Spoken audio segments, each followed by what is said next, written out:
ওকে,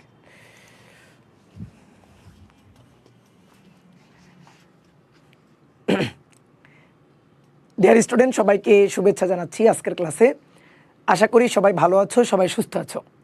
সবাই একটু কমেন্ট করে জানিয়ে দাও যে আমার ভয়েস ঠিকঠাক মতো তোমরা শুনতে পাচ্ছ কিনা, তোমরা আমার কথা ঠিকঠাক মতো শুনতে পাচ্ছ কিনা এবং স্ক্রিনটা ঠিকঠাক মতো দেখতে পাচ্ছ কিনা, এটা একটু কমেন্ট করে জানিয়ে দাও। আমরা ফেসবুক, ওয়েব অ্যাপ এবং অ্যাপ থেকে 3টা জায়গা থেকে আমরা কিন্তু লাইভে আছি। তো আশা করি সবাই ঠিকঠাক মতো আমার কথা শুনতে পাচ্ছ এবং স্ক্রিনের লেখাটাও ঠিকঠাক মতো দেখতে পাচ্ছ, তাই তো? ওকে, তাহলে তোমাদের সাথে ফাইনালি আমাদের ক্লাস শুরু হয়ে গেল। তো তোমরা এইচএসসি 28 ব্যাচ, এখন তোমরা কিন্তু আর এসএসসি 26 নয়, তোমরা এখন এইচএসসি 28 ব্যাচ। এখন এইচএসসির পড়া শুরু করতে হবে। এইচএসসির ফিজিক্স পড়াটা খুবই সহজ যদি তুমি বুঝে পড়াশোনা করো। তুমি যদি না বুঝে পড়াশোনা করো তাহলে কিন্তু তুমি হতাশার সাগরে হাবুডুবু খাবা। এখন পড়াশোনা শুরু করলে হাবুডুবু খেলে তো হবে না, আমাদের পড়াশোনাটাকে স্মুথলি আগায় নিয়ে যাইতে হবে। তো তার জন্য যেটা দরকার সেটা হচ্ছে একটা ভালো টিচারের গাইডলাইনে দরকার এবং পাশাপাশি নিজের ইফোর্টটা দরকার। তুমি যদি ইফোর্ট না দাও তাহলে আমি অনেক চেষ্টা করেও কিন্তু তোমাকে অনেক দূর আগায় নিয়ে যাইতে পারবো না।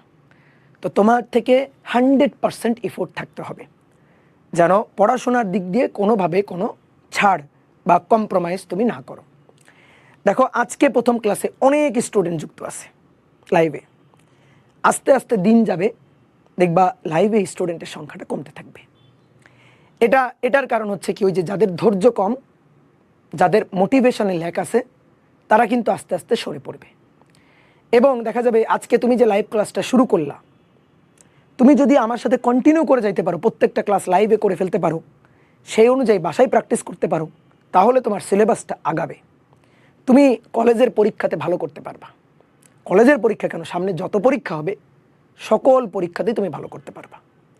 কিন্তু ধরো আজকে যারা শুরু করলা, সামনে যদি কন্টিনিউ করতে না পারো, যে ও আচ্ছা আজকে ভাল লাগছে না, আজকে লাইভ ক্লাসটা করব না, রেকর্ড করে নিব নে, এটা একটা বিশাল ধোকার মধ্যে পড়ে যাওয়া। পরে রেকর্ড ক্লাস করে নিব, এই যে পরে করে নিব, দেখবা এই পরের সময়টা আর আসে না। পরের দিন পড়তে বসবো, এই পরের দিনটা আনাটা খুব টাফ হয়। এই কারণে লাইভ মানে কি, একেবারে সরাসরি লাইভ, তাহলে ক্লাসটা একেবারে লাইভেই করে নিতে হবে। ওকে, পরের দিনের জন্য কোনো পড়া রেখে দেওয়া যাবে না। আজকের দিনের পড়া আজকের দিনে এই মুহূর্তে কমপ্লিট করে ফেলতে হবে, তাহলেই তুমি আগাবা, না হলে তুমি পিছাবা। তো এখন এই ব্যাপারটা সম্পূর্ণই তোমার উপর। দেখো, ইন্টারে নিজেকে কন্ট্রোল করার একমাত্র চাবিকাঠি তোমার কাছে, নিজের কাছে। তোমার মা বাবা কিন্তু এখন আর সারাক্ষণ তোমার সাথে লেগে থাকবে না। তুমি যখন এসএসসি পরীক্ষা পর্যন্ত দিছো, তোমার দেখবা হয় মা হয়তো বাবা কেউ একজন তোমাকে কিন্তু পড়ার দিকে গাইডলাইনটা দিয়ে গেছে, বাট এখন এসে কিন্তু তারা গাইডলাইনটা দিতে পারবে না। এখন সিলেবাসটা এত বড়, মা বাবার পক্ষে কিন্তু তোমাকে এই পুরো সিলেবাসে, মানে নিজেদের পক্ষে কোনো একজন মানে প্যারেন্টসের পক্ষে এটা কিন্তু আসলে খুবই ডিফিকাল্ট সঠিকভাবে গাইডলাইন দেওয়া এবং সঠিকভাবে তোমাকে গাইড করা। তো এই কারণে এটা কিন্তু সম্পূর্ণ তোমার উপর ডিপেন্ড করবে। দেখবা মা বাবাও তোমার উপর ছেড়ে দিবে। এখন তুমি যদি নিজেকে ভালো পথে রাখো তাহলে তোমার রেজাল্ট ভালো হবে, আর যদি নিজে পিছাই পড়ো তোমার নিজের গাফিলতির কারণে, তাহলে কিন্তু রেজাল্টটা খারাপ হবে। তো খবরদার, রেজাল্ট খারাপ করা যাবে না। যেহেতু তোমরা আমাদের সাথে আসো, আমাদের অনলাইনে বেস্ট কোর্স, ফিজিক্স কোর্স যতগুলো কোর্স আছে তার মধ্যে বেস্ট কোর্স এটা, এবং সবচেয়ে বেশি স্টুডেন্ট এখানে যুক্ত থাকে। এবং যারা ধরো ভালো র্যাঙ্কে বিভিন্ন জায়গায় চান্স পায়, একেবারে মনে করো ডাবল ডিজিট, সিঙ্গেল ডিজিট র্যাঙ্কে চান্স পায়, তারা কিন্তু আমাদের কোর্স থেকেই। তো তাদের গাইডলাইনটা তোমরা নিবা, তারা কি করে পড়াশোনা করছে, দেখবা তারা কিন্তু কালকের জন্য কোনো পড়া ফের লেখে নাই, পারলে আরও অ্যাডভান্স পড়াশোনা করে ফেলছে। এই যে আর্কাইভ ক্লাসগুলো তোমরা পাচ্ছ, দেখবা অনেক ভাইয়েরা আর্কাইভ ক্লাস থেকে কয়েকটা অধ্যায় আগে থেকে করে রাখতেছে, মানে তাদের টার্গেট থেকে আমি কিভাবে আগাইতে পারি। ঠিক আছে, তো তোমরা এখানে যারা লাইভ আমার কথা শুনতেছো, দেখবা তাদের মধ্যে কেউ কেউ থাকবা যে তুমি আগাবা কি উল্টারও পিছাই পড়তেছো। একটা অধ্যায়ের আমি ধরো 7 নম্বর ক্লাসে আছি, তোমার তখন 3 নম্বর ক্লাসটাও হয় নাই।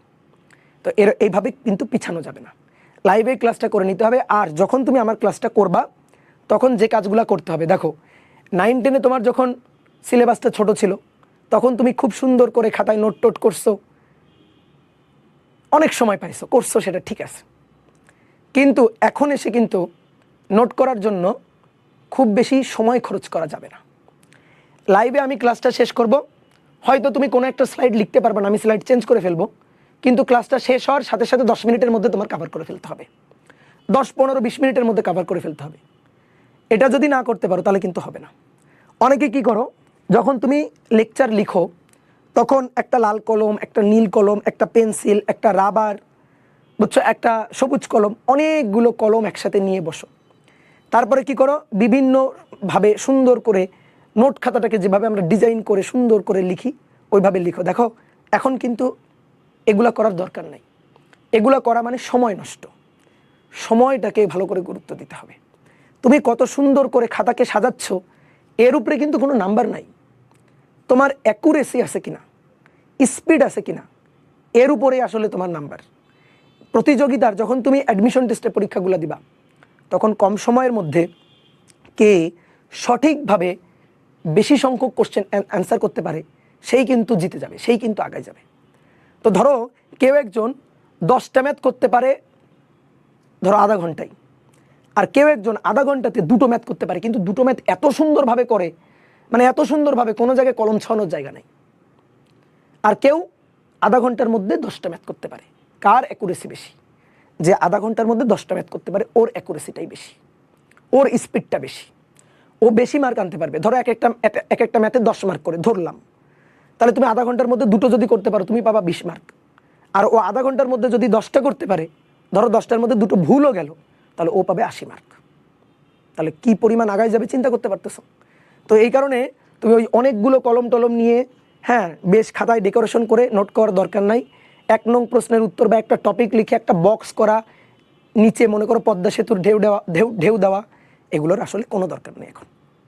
ঠিক আছে, তুমি নোট করবা মাথায়, খাতার চেয়ে মাথায় ঢুকতেছে কিনা পড়া, এইটা ভালো করে ইনশিওর করবা। তোমার যেটা দরকার সেটা হচ্ছে তুমি যখন একটা টপিক পড়তেছো, টিচার যখন পড়াচ্ছে, তখন খাতার চেয়ে মাথায় কিভাবে সেভ করে নেওয়া যায় এইটা তোমার টার্গেট হওয়া দরকার। বুঝতে পারছো? তো এই কাজটা করবা যেন খাতা ছাড়া, বই ছাড়া পড়ার অভ্যাস করতে পারো। চোখ বন্ধ করে যেন তুমি একটা টপিক নিয়ে ভাবতে পারো এবং টপিকের ব্যাপার স্যাপার যেন তোমার চোখের সামনে ভেসে ওঠে। এইভাবে নিজেকে ট্রেন আপ করতে হবে। বুঝতে পারছো? আমরা ইন্টারের পড়াশোনাটা কিন্তু 9-10-এর মতো করে করব না, যে বইয়ের এত নম্বর পৃষ্ঠা আজকে আমরা পড়বো, উল্টাও এত নম্বর পৃষ্ঠায় যাও, এত নম্বর ম্যাথটা করো। এভাবে কিন্তু ইন্টারে পড়াশোনা হয় না। ইন্টারে পড়াশোনা হয় হচ্ছে টপিক ওয়াইজ। আজকের ক্লাসে আমরা দেখবা একটা টপিক পড়াবো, সেই টপিকটা তোমার বই থেকে নিজের খুঁজে বের করে পড়তে হবে, বই থেকে নিজের খুঁজে প্র্যাকটিস করতে হবে। লেকচার খাতার উপর কিছু নাই, লেকচার খাতাটা খুব ভালো করে পড়লেই দেখবা তোমার বোর্ড পরীক্ষা, অ্যাডমিশন সব হয়ে যাচ্ছে। লেকচার খাতাটা খুব সুন্দর করে মাথায় রাখতে হবে। ঠিক আছে, ওকে। তো চলো আমরা শুরু করি। আজকে আমরা প্রথম অধ্যায় থেকে শুরু করব। প্রথম অধ্যায় খুবই ছোট একটা অধ্যায়, এই অধ্যায় থেকে তেমন কোশ্চেন আসে না। প্রথম অধ্যায় নাম হচ্ছে ভৌত জগত পরিমাপ। এখান থেকে আমরা টুকিটাকি পরিমাপের হিসাব, মাত্রা সমীকরণ দিয়ে সূত্রের প্রমাণ, কোনো রাশির মাত্রা বের করা, এই ব্যাপারগুলাই আসলে আমরা এই অধ্যায়ে শিখি। এই অধ্যায় থেকে সৃজনশীল প্রশ্ন আসে না বোর্ড পরীক্ষাতে, খুব রেয়ার। বাট এই অধ্যায়ে বোঝার এবং শেখার অনেকগুলো টপিক আছে। তো আমরা এই জিনিসগুলো এই অধ্যায়ে শিখব। তো চলো আর আমরা কথা না বাড়াই, আমরা শুরু করি। বই কোনটা কিনবা? বই এখনও তো বোর্ড বই, নতুন বই বের হয়নি। বই যে কোনো একটা বই কিনলেই হবে। ঠিক আছে, বই যে কোনো একটা বই কিনলে হবে। অনেকগুলো রাইটারের বই বাজারে আছে। যেমন আমার কাছে এইখানেই দেখো, এটা হচ্ছে ইসাক স্যারের বই আছে, এই যে প্রথম পত্র ইসাক স্যারের বই। এরকম অনেকগুলো বই আছে। তা আমি বলবো যাদের মেডিকেল টার্গেট তারা ইসাক স্যারের বইটা নিবা, আর যাদের ইঞ্জিনিয়ারিং টার্গেট তারা সেলু স্যার বা ইসাক স্যারের একটা বোর্ড বই নিতে পারো। ইঞ্জিনিয়ারিং টার্গেট হলে সেলু স্যার বা ইসাক স্যার, কিন্তু সবচেয়ে বেশি চলে সারা বাংলাদেশে এই বইটাই বেশি চলে। আর মেডিকেল টার্গেট যাদের, তাদের এই বইয়ের কোনো বিকল্প নেই, ওয়ান অ্যান্ড অনলি ইসাক স্যারের বই। মেডিকেলটা যাদের টার্গেট, ওকে, মেডিকেল যাদের টার্গেট তাদের জন্য ওয়ান অ্যান্ড অনলি ইসাক স্যারের বই। আর প্র্যাকটিসের জন্য যেটা আমাদের করতে হবে সেটা হচ্ছে সাইকেলের বই। তোমরা যারা বই সহ এনরোল করছো, ঠিক আছে, তাদের তো খুবই ভালো, তারা তো সাথে সাথে বই পেয়ে যাচ্ছ, কিছুদিন পরেই হয়তো বই পেয়ে যাবা, বইগুলো পাঠানো শুরু করবে 2-1 দিনের মধ্যেই। তো বই যখন পেয়ে যাবা ওই বই থেকে প্র্যাকটিস করবা।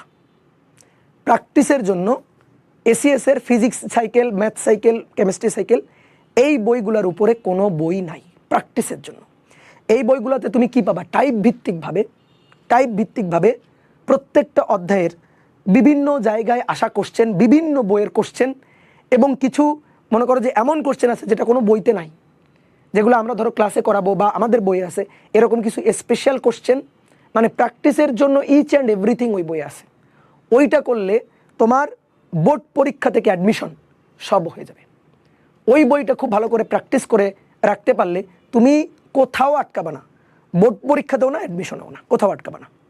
টাইপ ভিত্তিকভাবে বিগত বছরে বিভিন্ন জায়গায় ভর্তি পরীক্ষাতে আসা কোশ্চেনগুলোও বইতে সুন্দর করে টাইপ ভিত্তিকভাবে সাজানো আছে। এটাই সবচেয়ে বেশি দরকার, টাইপ ভিত্তিকভাবে সাজানো। এটা সব বইয়ে তুমি পাবা না। বোর্ড বইগুলো তুমি যদি এখন পড়তে চাও, বোর্ড বইগুলো উল্টাবা, দেখবা তোমার মাথা ঘুরবে যে আরে এগুলা কি এগুলা, এবং ঘোরা স্বাভাবিক। কেন? কারণ বোর্ড বইয়ে টপিকগুলো সাজানো নাই, আগের টপিক পরে, পরের টপিক আগে, এইভাবে একটু উল্টাপাল্টাভাবে সাজানো আছে। এই কারণে বোর্ড বইগুলো পড়তে গিয়ে তুমি একটু প্রবলেমে পড়বা। ঠিক আছে? তো কোনো সমস্যা নেই, কোনো হতাশা বা কঠিন কোনো কিছু না। ঠিক আছে? সবই মানে সহজেই স্মুথলি আমরা আগায় নিতে পারবো। তুমি জাস্ট আমার গাইডলাইনটা ফলো করবা। তোমার মাসুর ভাই এবং আমি দুইজন মিলে আমরা এই ফিজিক্স কোর্সটাকে আগায় নিয়ে যাব। আমরা যে গাইডলাইনটা দিব সেই অনুযায়ী তুমি চলতে পারলে তুমি কোথাও আটকাবা না। এখন তুমি এটা প্রতিজ্ঞা করো যে ভাই আপনাদের কথা আমরা শুনবো। এটা প্রতিজ্ঞা যদি করতে পারো, এই কথাটা যদি তুমি দিতে পারো, তাহলে তোমার হাত আমি ছাড়বো না। বুঝতে পারছো? তোমাকে একটা ভালো জায়গায় পৌঁছাই আমি দিব, এটা কথা দিলাম। শুধু আমার কথা শুনে চলতে হবে, আমার কথা থেকে নড়চড় করা যাবে না। এই কথাটা নিজের থেকে দিতে হবে যে ভাই হ্যাঁ আমি প্রমিস করলাম যে আপনাদের কথা আমরা শুনবো। ঠিক আছে? তো চলো আমরা শুরু করি। আমরা আজকে প্রথম ক্লাসে ভৌত জগত পরিমাপ এই অধ্যায়ের মাত্রা এবং মাত্রার সাহায্যে ধরো একক নির্ণয় বিভিন্ন রাশির এই টপিকটা আমরা পড়ব। মাত্রা বা ডাইমেনশন।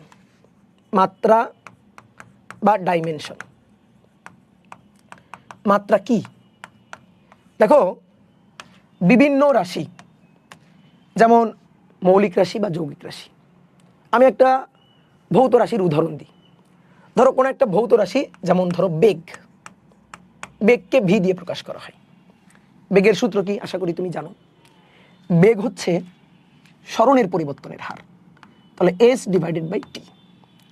টি হচ্ছে সময়, এস হচ্ছে সরণ একক কি? মিটার, অর্থাৎ দৈর্ঘ্যের একক, দৈর্ঘ্য, লেন্থ। তো এবার আসো, এই লেন্থ, দৈর্ঘ্য, এটা হচ্ছে একটা মৌলিক রাশি, দৈর্ঘ্য। এটাকে প্রকাশ করা হয় এল দিয়ে। সময়, এটা একটা মৌলিক রাশি যার সময়, টাইম, তাহলে মাত্রা ক্যাপিটাল লেটার টি দিয়ে প্রকাশ করা হয়। তাহলে আমি এই যে বেগকে লিখলাম ভি = s/টি। তাহলে এস সরণ, দ্যাট ইজ এল লেন্থ, টি সময়, টাইম ক্যাপিটাল লেটার টি। টিটাকে আমি উপরে উঠাই দিলাম, উপরে উঠাই দিলে এল t⁻⁻1। এটা হচ্ছে বেগের মাত্রা সমীকরণ বা বেগের মাত্রা। দেখো আমরা বেগের মাত্রা বের করে ফেললাম। বেগের মাত্রা হচ্ছে এল t⁻⁻1।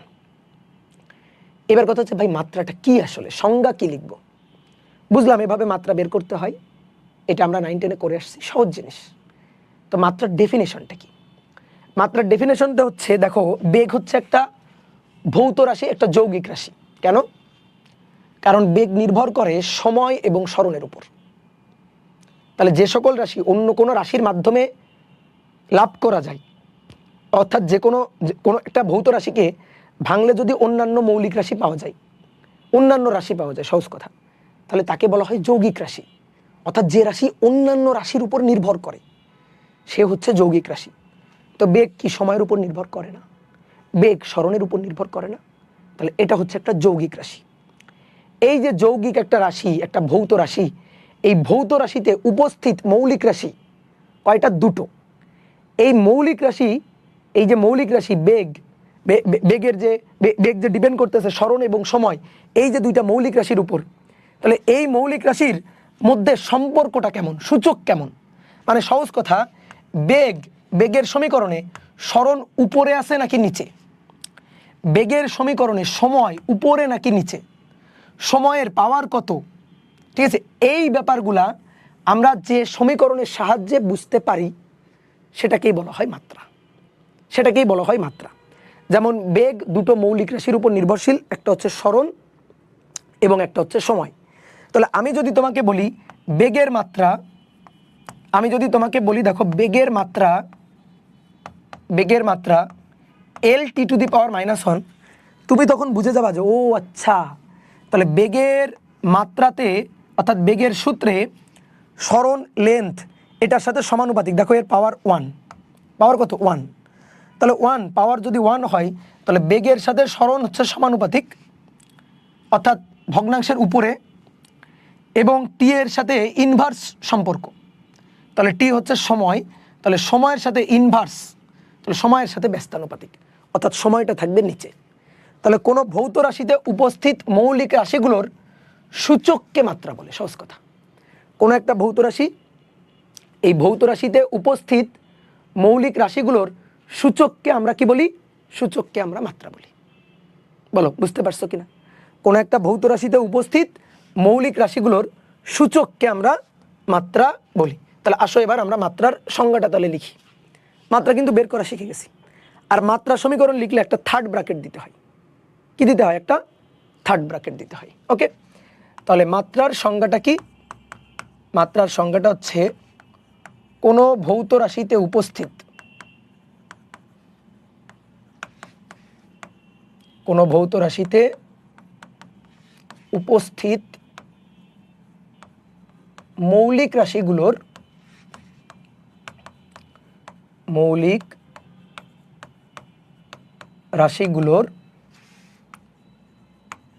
সূচককে মাত্রা বলে। কোনো ভৌত রাশিতে উপস্থিত মৌলিক রাশিগুলোর সূচককে মাত্রা বলে। ওকে, তাহলে যেমন বেগ v, v s/t, s length, t time, তাহলে L_(t⁻⁻1), এই যে এটা হচ্ছে বেগের মাত্রা। এল এর সূচক 1, টি এর সূচক -1। আচ্ছা তুমি একটা বলতে পারো যে ভাই সূচককে মাত্রা বলে, তো আপনি এল আর টি কেন লিখলেন? শুধু সূচক লিখতেন তাহলেই তো হইতো, শুধু সূচক লিখতেন তাহলেই তো হইতো। যে বেগ ভি এর মাত্রা হচ্ছে সূচককে মাত্রা বলে। দেখো আমরা কি বলছি? সূচককে মাত্রা বলে। সূচক কি বলো তো? x⁻², অর্থাৎ ঘাতটাই হচ্ছে সূচক, তাই না? তাহলে আমরা কি লিখছি? সূচককে মাত্রা বলে। তো ভাই সূচককে মাত্রা বলে, তাহলে সূচকটা মাত্রা হবে।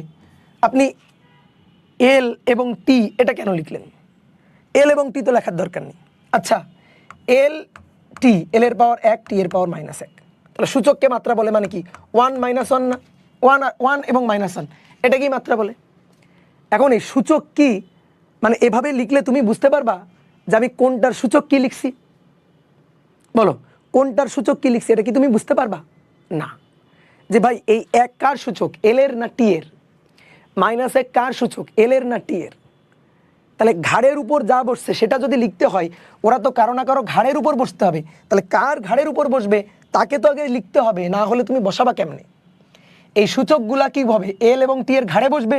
তো এল এবং টি যদি না লিখি তাহলে আমি 1 -1 সূচক কিভাবে বসাবো? এই কারণে এই যে এল টি সহ লিখতে হবে। তাহলে L1 t⁻⁻1 এই হচ্ছে বেগের মাত্রা সমীকরণ বা মাত্রা। বুঝতে পারছো? এই মাত্রা সমীকরণের বা মাত্রার আমরা আরেকটা সংজ্ঞা দিতে পারি। দেখো কোনো ভৌত রাশিতে উপস্থিত যে মৌলিক রাশিগুলো আছে এরা নিজেরা পরস্পরের সাথে কেমনভাবে সম্পর্কযুক্ত, এটা যে সংকেতের সাহায্যে বোঝা যায় সেটাকেই বলা হচ্ছে মাত্রা। যেমন এল এবং টি গুণ আকারে আছে। এল এর পাওয়ার কত 1, তার সাথে টি এর পাওয়ার কত -1 গুণ আকারে আছে, তাহলে L_(t⁻⁻1), তাই না? এই সংকেতের মাধ্যমে আমরা স্মরণের সাথে সময়ের সম্পর্কটা বুঝাইতে পারতেছি না? তাহলে কোনো ভৌত রাশিতে উপস্থিত মৌলিক রাশি, যেমন বেগের সমীকরণে উপস্থিত মৌলিক রাশি স্মরণ এবং সময়, এই স্মরণ এবং সময় এরা পরস্পরের সাথে কিভাবে সম্পর্কযুক্ত, এই জিনিসটা যেমন কি হইতে পারে? স্মরণ / সময়। কেন সময়ের পাওয়ার 2 হইতে পারে না? সময়ের পাওয়ার 2 হতে পারে না। তখন হবে কি এল, এস হবে লেন্থ এল, টি হবে টাইম টি। তো এই টি এর পাওয়ার কত 2, উপরে উঠাই দিলে -2 হয়ে যাবে। তাহলে সম্পর্কটা চেঞ্জ হয়ে গেল না? দেখো তো। তাহলে আমরা এই মাত্রার সাহায্যে এই ভৌত রাশিতে উপস্থিত মৌলিক রাশিগুলোর মধ্যে সম্পর্কটা বুঝতে পারি। তাহলে আমরা আরেকটা সংজ্ঞা কি লিখতে পারি বলো তো মাত্রার সংজ্ঞা? যে কোনো ভৌত রাশিতে উপস্থিত, কোনো ভৌত রাশিতে উপস্থিত মৌলিক রাশিগুলো পরস্পরের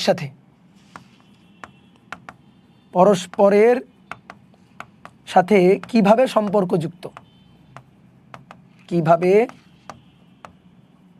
সম্পর্কযুক্ত, তা যে সংকেতের সাহায্যে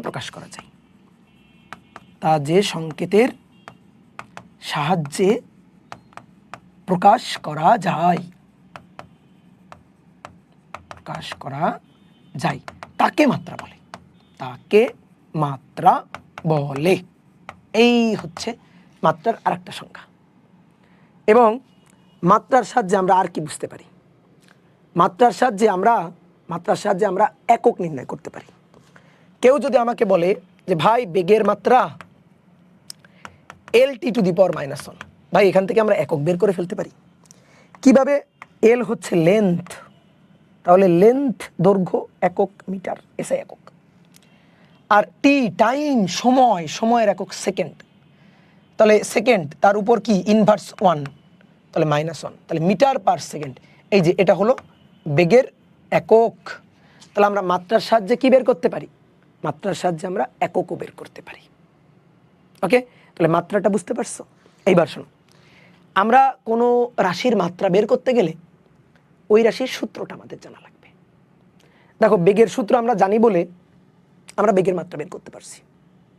ঠিকভাবে ত্বরণের সূত্র যদি বের করতে চাই, ত্বরণের মাত্রা যদি বের করতে চাই, তাহলে আমাদের ত্বরণের সূত্রটা জানা লাগবে। তাহলে দেখো যে কোনো রাশির সূত্র জানা থাকলে আমরা মাত্রাটা বের করতে পারি। এবং ওই সূত্র দিয়ে আমরা দেখব যে ওই ভৌত রাশিটা কোন কোন মৌলিক রাশির উপর নির্ভরশীল। যে মৌলিক রাশির উপর নির্ভরশীল সেই মৌলিক রাশির মাত্রার সাহায্যে আমরা ওই ভৌত যৌগিক রাশির মাত্রাটা বের করতে পারি। তাহলে দেখো যে কোনো ভৌত যৌগিক রাশির মাত্রা বের করার জন্য আমাদের কিন্তু মৌলিক রাশিগুলোর মাত্রা আগে থেকে জেনে রাখা লাগে। কি জেনে রাখা লাগে?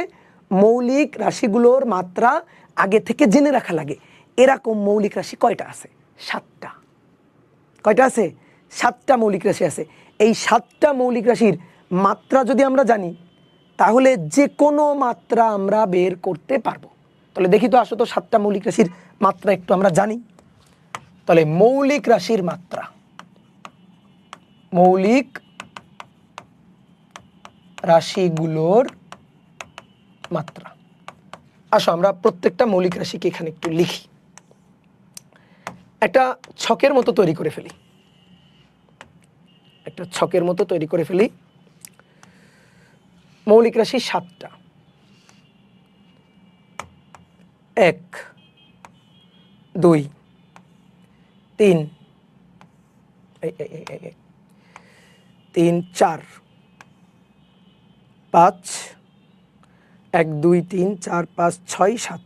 আচ্ছা আরেকটা লাগবে। কেন আরেকটা লাগবে? যে ভাই মৌলিক রাশি কি 8টা? উত্তর হচ্ছে না, 8টা না, 7টা। আচ্ছা দেখাচ্ছি।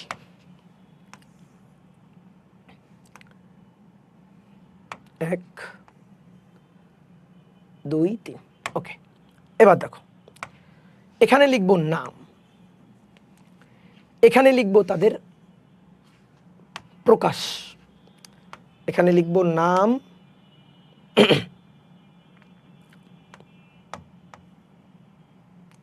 এখানে লিখব প্রকাশ, মাত্রা আর একক।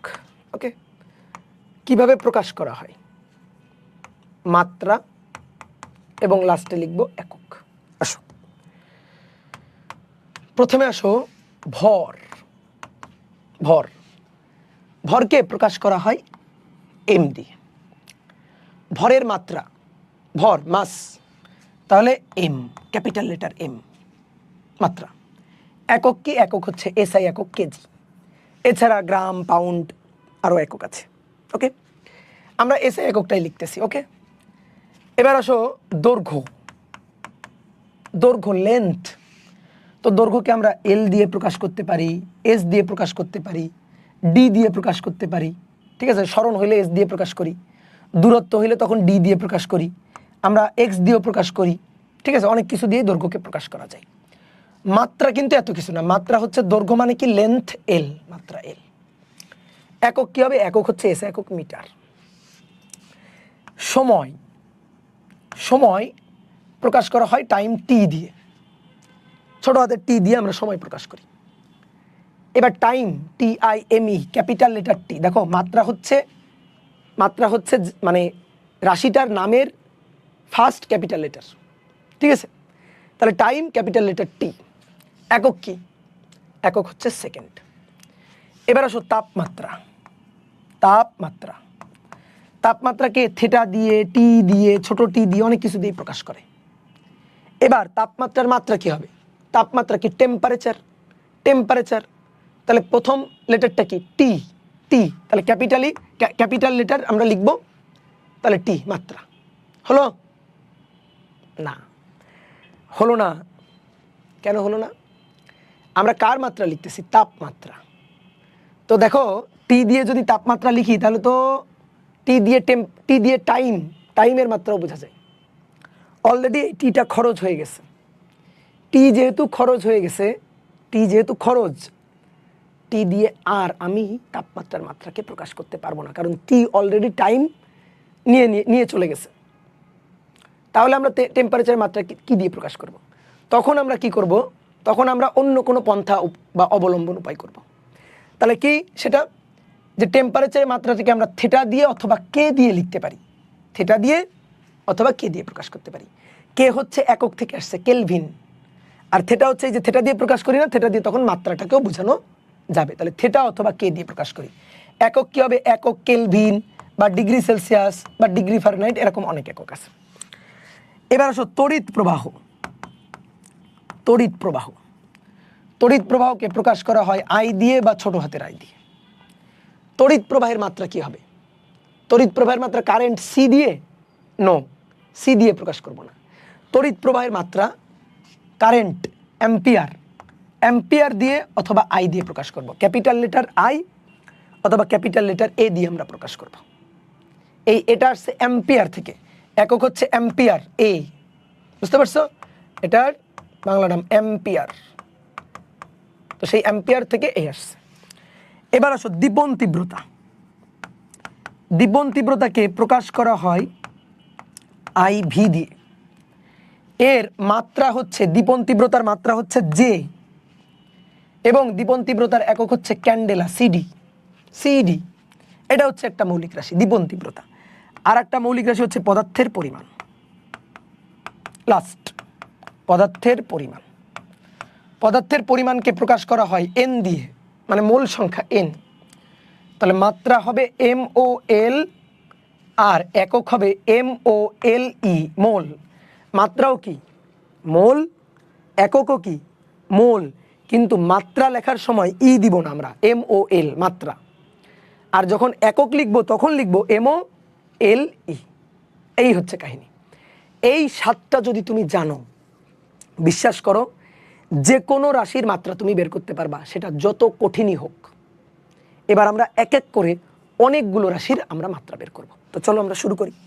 দেখো এক এক করে অনেকগুলো রাশির মাত্রা বের করব। তাহলে বিভিন্ন ভৌত রাশির মাত্রা নির্ণয়। বিভিন্ন ভৌত রাশির মাত্রা নির্ণয়। বিভিন্ন ভৌত রাশির মাত্রা নির্ণয় করব আমরা। ওকে, আসো এক নম্বর। এক নম্বর হচ্ছে ক্ষেত্রফল। ক্ষেত্রফল, দেখো মাত্রা বের করতে গেলে সমীকরণ দেখবা, তাহলে ক্ষেত্র মানে মাত্রার বের হয়ে যাবে। সমীকরণ, সূত্র, এটা যদি কেউ বলে দেয়, ঠিক আছে আমি বলে দিব, কারণ তুমি তো এখনো ফিজিক্সের সবগুলো অধ্যায় পড়োনি, এই কারণে সবগুলো সূত্র তুমি জানো না, এই কারণে আমি সূত্র বলে দিব। বাট সূত্র বলে দিলে সূত্রের প্রমাণ তোমার দরকার নাই, তুমি মাত্রা বের করে ফেলতে পারবা খুবই ইজিলি। জাস্ট আমি তোমাকে সূত্রটা জানাই দিলেই হবে। ওকে, প্লাস ও ক্ষেত্রফল মানে কি, দৈর্ঘ্য গুণ প্রস্থ, তাই না? ক্ষেত্রফল দৈর্ঘ্য গুণ প্রস্থ, তাহলে এল ইন্টু বি। ঠিক আছে, তাহলে এই যে আমি সূত্র জেনে গেলাম, তাহলে আমি এবার মাত্রা বের করতে পারবো। কিভাবে মাত্রা বের করব?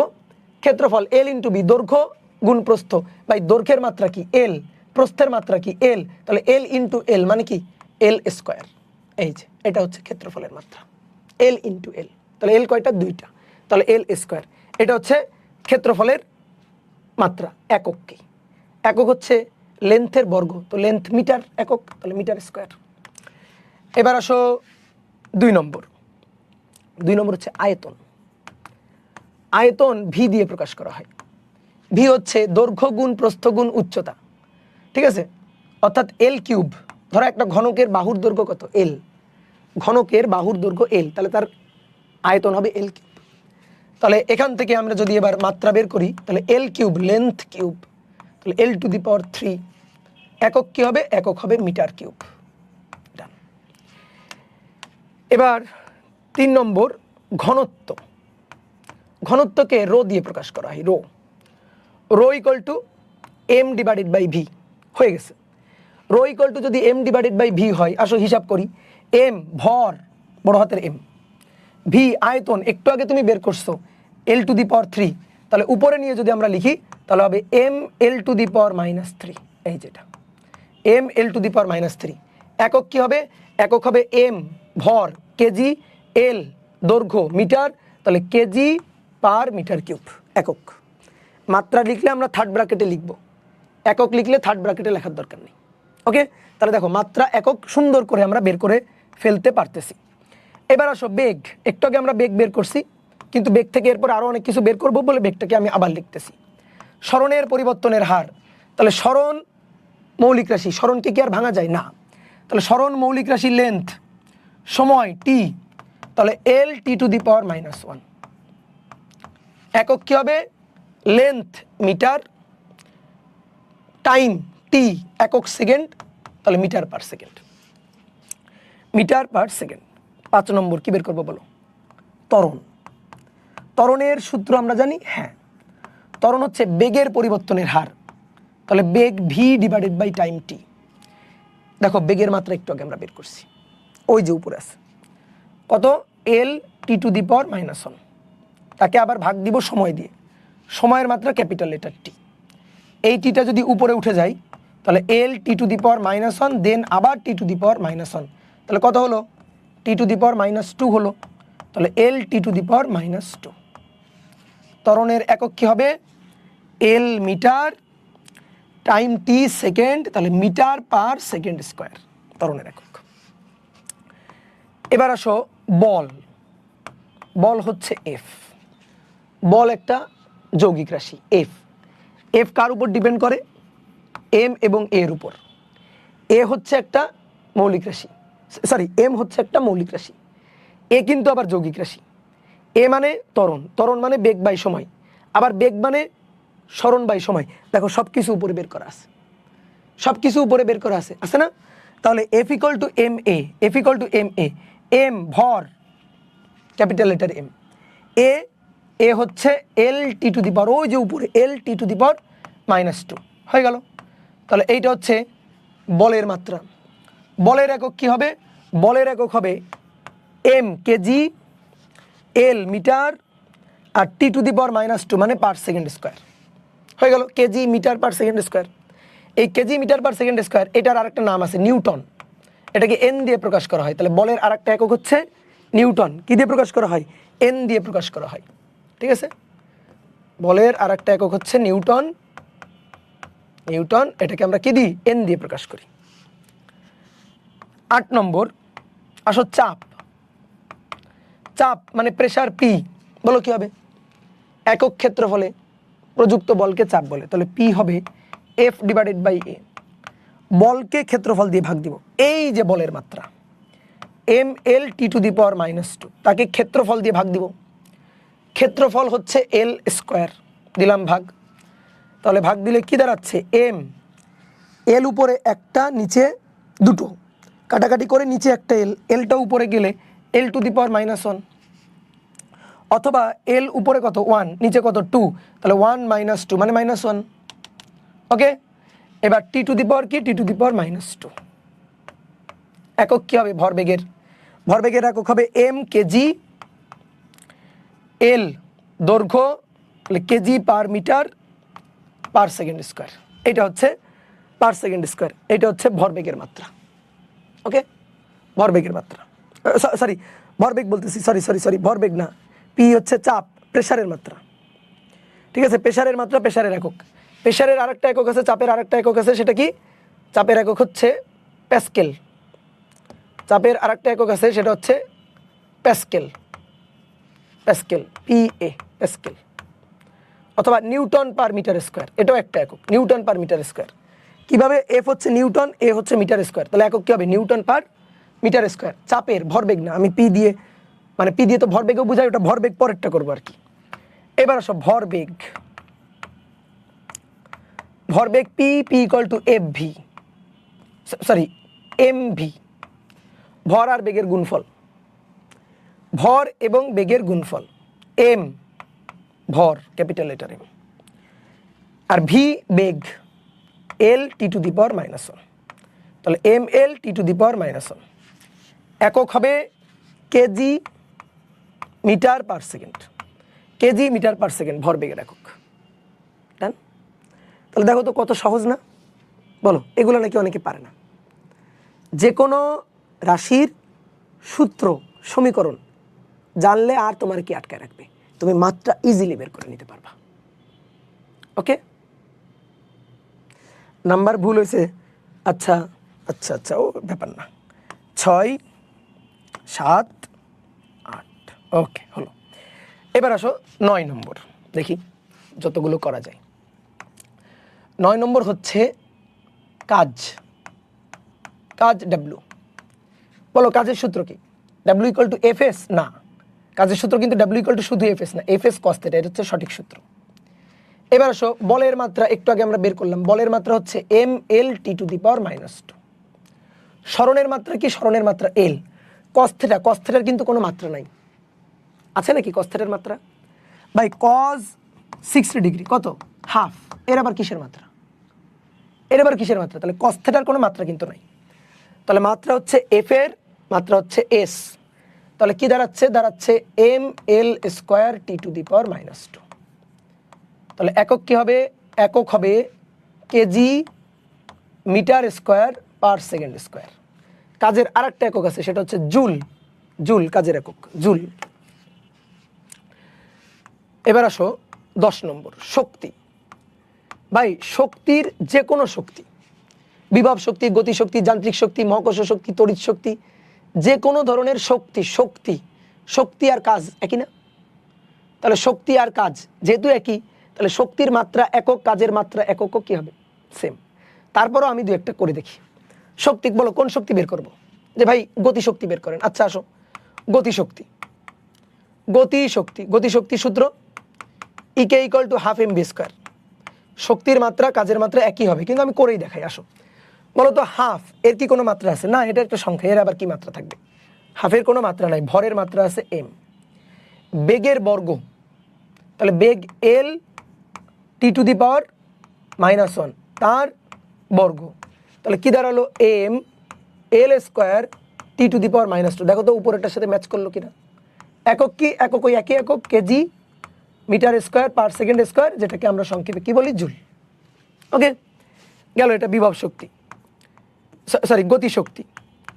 এবার আসো বিভব শক্তি, বিভব শক্তি। আমি যদি বিভব শক্তির মাত্রা বের করি, বিভব শক্তি ইপি, ইপি ইকুয়াল টু কি MGH, তাই না, এম ভর, জি অভিকর্ষ ত্বরণ, L T to the power -2। দেখো জি কিন্তু ত্বরণ, অভিকর্ষ ত্বরণ না, তো ত্বরণের মাত্রা L T to the power -2।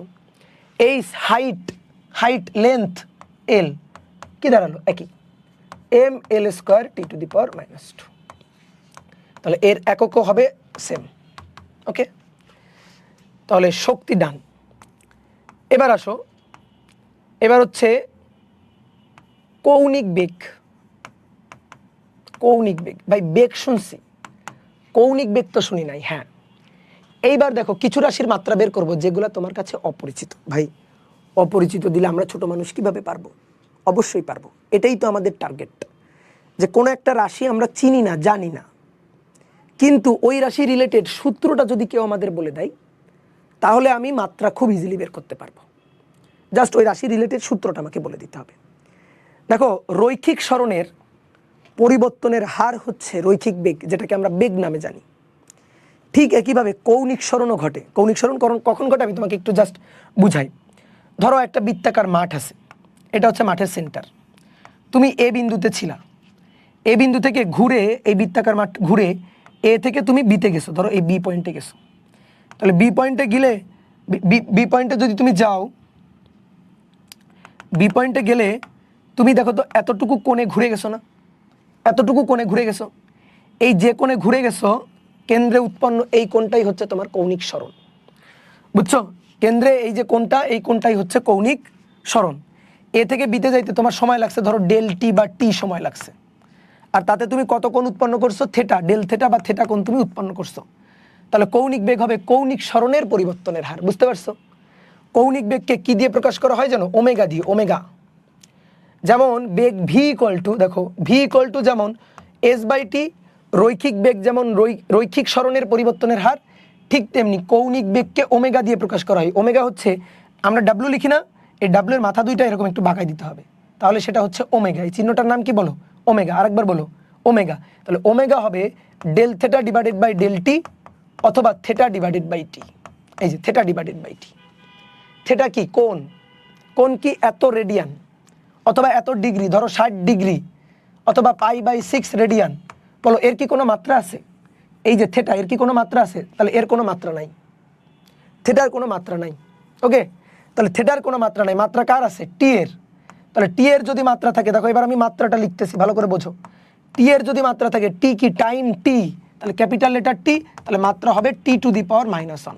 এই হচ্ছে কৌণিক বেগের মাত্রা। ওকে, ডান। থেটা কোণ, কোণের কি কোনো মাত্রা আছে নাকি?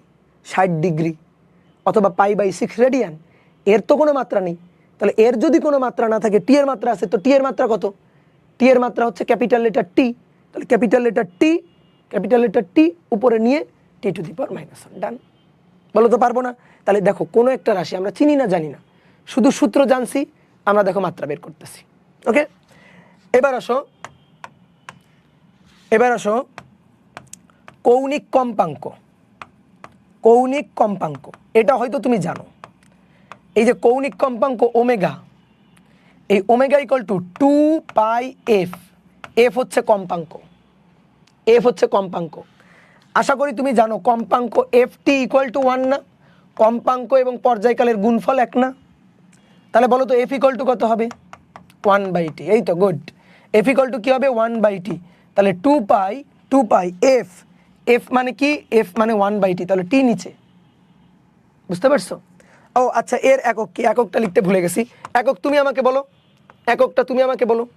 একক হচ্ছে এই যে omega del theta divided by del T. Del theta একক হচ্ছে এসআই একক নিতে হবে সবসময়, ডিগ্রি নিব না, রেডিয়ান। আর ডেল টি সেকেন্ড। তাহলে বলো একক কি হবে?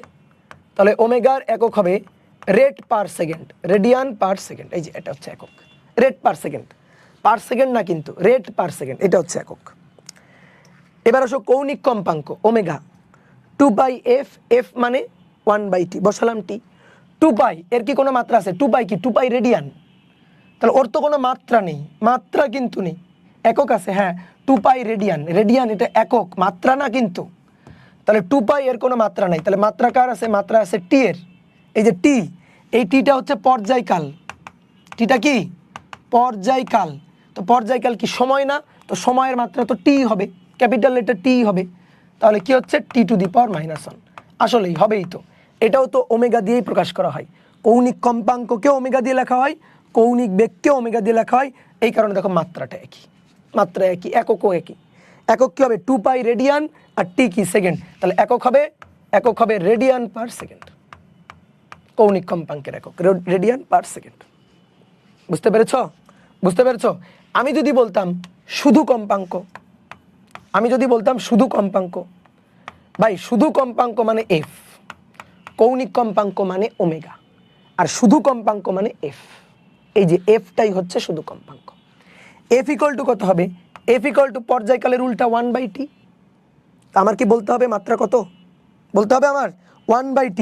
এবার মাত্রা বসাচ্ছি 1/t, সময় টি কি সময়, পর্যায়কাল মাত্রা টি, তাহলে হবে কি টি to the power -1, T to the power -1। ওকে, এবার একক যদি বের করি, কম্পাঙ্কের একক, এফ ইকুয়াল টু 1/t, তার মানে 1/সেকেন্ড, তাহলে একক হবে পার সেকেন্ড।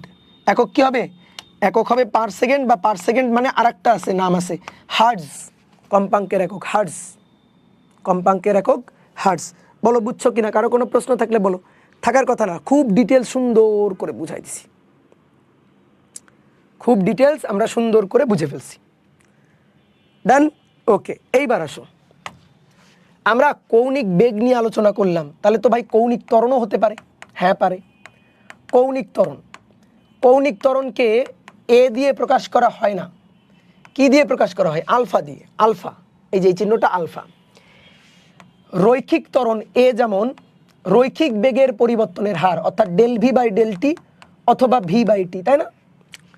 তাহলে কৌণিক ত্বরণ ঠিক তেমনি হবে, কৌণিক বেগের পরিবর্তনের হার। এই তুমি বলো তো সূত্রটা, বলো, বুদ্ধি খাটাও, বলো বলো বলো। রৈখিক ত্বরণ রৈখিক বেগের পরিবর্তনের হার হলে কৌণিক ত্বরণ হবে কৌণিক বেগ ওমেগা। কৌণিক বেগ কে? এই যে কৌণিক বেগ কে? Omega, omega. তাহলে কৌণিক বেগের পরিবর্তনের হার অর্থাৎ del omega by del T না, মানে ওমেগা বাই টি না, সহজ কথা ওমেগা বাই টি না। তাহলে ওমেগার মাত্রা দেখি তো, ওমেগার মাত্রা কত ছিল কত ছিল কত ছিল? এই যে টি টু দি পাওয়ার -1। তাহলে উপরে দেখো টি টু দি পাওয়ার অলরেডি -1, আবার নিচে টি হচ্ছে সময়, এইটি কি সময়, তাহলে সময়ের আবার একটা মাত্রা টি, তাহলে এই টিটা উপরে উঠে গেল, তাহলে টি টু দি পাওয়ার -2 হবে। এই যে টি টু দি পাওয়ার -2। বা একক কি হবে? একক, একক হবে alpha del omega divided by del T, অথবা ওমেগা ডিভাইডেড বাই টি। ওমেগার একক হচ্ছে রেডিয়ান পার সেকেন্ড, আবার নিচে সময় মানে সেকেন্ড, তাহলে একক হবে রেডিয়ান পার সেকেন্ড স্কোয়ার। এ তো ভাই সহজ জিনিস। বেগের একক কি? রৈখিক বেগ আর কি। শুধু বেগ বললে রৈখিক বেগ বুঝবো, কিন্তু আমরা কৌণিক হলে নাম উল্লেখ করে দিবে। বেগের একক মিটার পার সেকেন্ড, তাহলে একে আবার সময় দিয়ে ভাগ করলে অর্থাৎ মিটার পার সেকেন্ড স্কোয়ার ত্বরণ, তাহলে ঠিক তেমনি কৌণিক বেগ রেডিয়ান পার সেকেন্ড, তাহলে কৌণিক ত্বরণ রেডিয়ান পার সেকেন্ড স্কোয়ার। শেষ। বুঝতে পেরেছি আমরা? গুড। এবার দেখো কয়েকটা ত্বরণ আছে, এই ত্বরণগুলোকে এ দিয়ে আমরা প্রকাশ করি। কেন? কারণ তারা রৈখিক ত্বরণই, কিন্তু তাদের কয়েকটা নাম আছে। যেমন মনে করো কেন্দ্রমুখী ত্বরণ। কি ত্বরণ? কেন্দ্রমুখী ত্বরণ। এই কেন্দ্রমুখী ত্বরণকে এসি দিয়ে প্রকাশ করা হয়, মানে কেন্দ্রমুখী ত্বরণটা বৃত্তপথের কেন্দ্রের দিকে থাকে। আমরা এই রাশিগুলো নিয়ে পরে আলোচনা করব। আমরা এখন যে রাশিগুলো আমরা বের করতেছি এগুলো হচ্ছে ফার্স্ট পার্টের চতুর্থ অধ্যায়ের। চতুর্থ অধ্যায় কি তুমি পড়ছো? না, পড়ো নাই তো। তো ভাই পড়ি নাই, তাহলে আমরা মাত্রা কেমনে বের করি? এটাই তো আজকের ক্লাস, যে কোনো রাশি আমি পরিচয় জানি না, শুধু সূত্রটা জানলে আমরা মাত্রা বের করতে পারবো কিনা, যে কোনো রাশি মাত্রা বের করতে পারবো, এটাই তো আজকের ক্লাস। তাহলে কেন্দ্রমুখী ত্বরণ যেটাকে প্রকাশ করা হয় এসি দিয়ে, কি দিয়ে? এ দিয়ে। এ মানে কিন্তু রৈখিক। আচ্ছা, তাও আমার জানার দরকার নেই। এসি দিয়ে প্রকাশ করা হয়, সূত্রটা হচ্ছে V square divided by R. V কি? বেগ। আর কি? ব্যাসার্ধ। তাহলে আসো তো দেখি এখান থেকে মাত্রা বের করি। তাহলে বেগের মাত্রা এল টি টু দি পাওয়ার -1 তার স্কোয়ার, তাকে ভাগ দিব আর, আর হচ্ছে ব্যাসার্ধ লেন্থ। তাহলে কি পাওয়া যাচ্ছে দেখো তো, উপরে এল দুটো, L square T to the power -2 divided by L, তাহলে আমরা মাত্রা পাচ্ছি এল টি টু দি পাওয়ার -2। দেখো এল টি টু দি পাওয়ার -2। হ্যাঁ তাই তো, এটা তো আসলে ত্বরণের মাত্রা। হ্যাঁ এই তো, তো এর মাত্রা কি হবে? এল টি টু দি পাওয়ার -2। দেখো হয়েছেও তাই, এল টি টু দি পাওয়ার -2ই হয়েছে সূত্র অনুযায়ী। বুঝতে পারছো? তাহলে তুমি আমাকে একটা মাত্রা বের করে দাও, 17 নম্বর। এটা হচ্ছে স্পর্শী ত্বরণ। স্পর্শী ত্বরণ বলো তো, নাম শুনে কিছু বোঝা যায়? কেন্দ্রমুখী ত্বরণ ছিল কেন্দ্রের দিকে, তাহলে স্পর্শী ত্বরণ থাকবে স্পর্শক বরাবর। এটাকে ট্যানজেনশিয়াল এক্সেলারেশন বলে, এটি দিয়ে আমরা প্রকাশ করি। এটি, তাহলে এটি এটা কি হবে? এর অনেকগুলো সূত্র আছে। একটা সূত্র হচ্ছে যে এটি এটা ইকুয়াল টু আর আলফা, সূত্র আর ব্যাসার্ধ আর আলফা হচ্ছে কৌণিক ত্বরণ, আর আলফা, দেখি লিখি আর আলফা, এই যে লিখলাম আর আলফা। তাহলে আর মানে এল, দেখো সূত্রটা জানতে হবে। সূত্রটা কি ভাই মুখস্থ করবো? না, দরকার নেই, এই সূত্র মুখস্থ করা লাগে না, আত্মায় গেঁথে বসে থাকবে যখন চতুর্থ অধ্যায় পড়ে ফেলবো। ঠিক আছে, এই সূত্র আহামরি কঠিন কোনো কিছুই না, খুবই সহজ জিনিস, সূত্র এমনি মনে থাকবে, তুমি খালি দেখো হিসাবটা বুঝো কিনা। আর হচ্ছে লেন্থ, আলফা, এই আলফার মাত্রা আমরা বের করছিলাম t⁻², তাহলে l t⁻²। আরে মিলে গেছে তো, এর মাত্রা তো আসলে l t⁻²ই হবে, তাই হয়েছে। একক কি হবে তাহলে? একক হবে মিটার/সেকেন্ড স্কোয়ার। এরও তাহলে একক কি হবে? Metre per second square. বুঝাইতে পারলাম? বলো। 18 নম্বর, দেখো টর্ক একটা রাশি, টি এর মাথাটা বাঁকাই দিলে হয়ে যায় টর্ক। টিটাকে আমরা এভাবে লিখি, তার মাথা একটু বাঁকাই দিলে হয়ে যায় টর্ক। এই টর্কের আর একটা নাম আছে ঘূর্ণন প্রবণতা বা বলের ভ্রামক। ঘূর্ণন প্রবণতা বা বলের ভ্রামক, বলের ভ্রামক। টর্কের সূত্রটা কি জানো? আর এফ সাইন থিটা, আর এফ সাইন থিটা। মাত্রা বের করতে পারবো? হ্যাঁ পারবো। আর কি? ব্যাসার্ধ। এফ কি? বল। এম এল t⁻²। সাইন থিটার কোনো মাত্রা নাই, cos theta, sine theta, tan theta, কট থিটা, এদের কোনো মাত্রা নাই। ওকে, তাহলে সব ত্বরণের মাত্রা সেম। হ্যাঁ, এর মাত্রা এল t⁻²। যে ত্বরণকে এ দিয়ে লেখা হবে তার মাত্রা এল t⁻², অবশ্যই। আর যে ত্বরণকে আলফা দিয়ে লেখা হবে তার মাত্রা t⁻², তার মাত্রা t⁻²। যে ত্বরণকে আমরা আলফা দিয়ে লিখবো তার মাত্রা t⁻²। যে ত্বরণকে এ দিয়ে লিখবো মানে রৈখিক ত্বরণ, তার মাত্রা অবশ্যই এল t⁻² হবে, যে কোনো রৈখিক ত্বরণ। বুঝতে পারছি? গুড, ভালো কোশ্চেন ছিল। আর লেন্থ, এফ বল নিলাম, সাইন থিটার কোনো মাত্রা নাই, তাহলে সাজায় লিখো। এল কয়টা? 2টা, তাহলে M L square t⁻², M L square t⁻²। টর্কের একক কি? টর্কের একক এখান থেকে দেখে বলো। এখান থেকে তো বলা যায় যে টর্কের একটা একক হচ্ছে kg metre square per second square. হ্যাঁ, এটা তো বলাই যায়, কিন্তু আর একটা একক আমরা এখান থেকে বলতে পারি, বলের একক নিউটন। দৈর্ঘ্য বা ব্যাসার্ধ একক মিটার, সাইন থিটার কোনো একক নেই, তাহলে আর একটা একক হচ্ছে টর্কের, সেটা হচ্ছে নিউটন মিটার, টর্কের একক। ওকে। 19 নম্বর, কৌণিক ভরবেগ। কৌণিক ভরবেগ, রৈখিক ভরবেগ পড়ছো? হ্যাঁ, ঠিক তেমনিভাবে কৌণিক ভরবেগ, রৈখিক ভরবেগকে পি দিয়ে প্রকাশ করা হয়, কিন্তু কৌণিক ভরবেগকে প্রকাশ করা হয় এল দিয়ে। এল ভাই, কৌণিক ভরবেগের সূত্র কি বলে দিচ্ছি আমি, সূত্র বলে দেওয়ার জন্য আমি আসি। কৌণিক ভরবেগের সূত্র হচ্ছে mvr। mvr, এটা একটা সূত্র আছে, আর একটা সূত্র আমি বলতেছি। আর একটা সূত্র হচ্ছে আর পি সাইন থিটা। দুটো সূত্র, তুমি যেটা দিয়েই মাত্রা বের করো না কেন একই জিনিসই পাবা। দেখি, mvr, এম হচ্ছে ভর, ভি বেগ, এল t⁻², আর লেন্থ, তাহলে দাঁড়ালো কি? M L square t⁻², M L square t⁻², একক হবে kg metre square per second. Okay, r p sine theta দিয়ে একই আসবে? হ্যাঁ আসবে। কৌণিক ভরবেগ হচ্ছে r p sine theta. P কি? রৈখিক ভরবেগ। এই পিটা কি? রৈখিক ভরবেগ। তাহলে আর হচ্ছে এল, পি পি রৈখিক ভরবেগ। রৈখিক ভরবেগের মাত্রা কিন্তু আমরা জানি এম আর ভি এর গুণফল, তাহলে এম ভি এল t⁻²। বুঝতে পারছো? পি ইকুয়াল টু কি? M V. এই যে P equal to M V, তাহলে এম ভি বেগের মাত্রা, সাইন থিটার কোনো মাত্রা নাই। দেখো ঘুরে ফিরে একই, এম এল হচ্ছে দুটো, এল স্কোয়ার t⁻², তাহলে kg metre square per second, এইটা হচ্ছে কৌণিক ভরবেগ। ওকে, বলো। ডান। এবার আসো 20 নম্বর। 20 নম্বর, জড়তার ভ্রামক। যে ভাই এটা কি জিনিস? জড়তার ভ্রামক, এটা হচ্ছে মোমেন্ট অফ ইনারশিয়া, চতুর্থ অধ্যায়ের টপিক। ভয় পাওয়ার কিছু নেই, আমরা তো টপিক তো বুঝতে চাই না, আমরা বুঝতে চাই মাত্রা বের করতে পারি কিনা।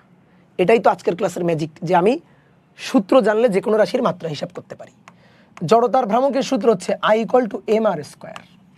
এম আর স্কোয়ার, এম ভর আর বৃত্তপথের ব্যাসার্ধ, তাহলে এম বড় M, R square length, L square মাত্রা হয়ে গেল।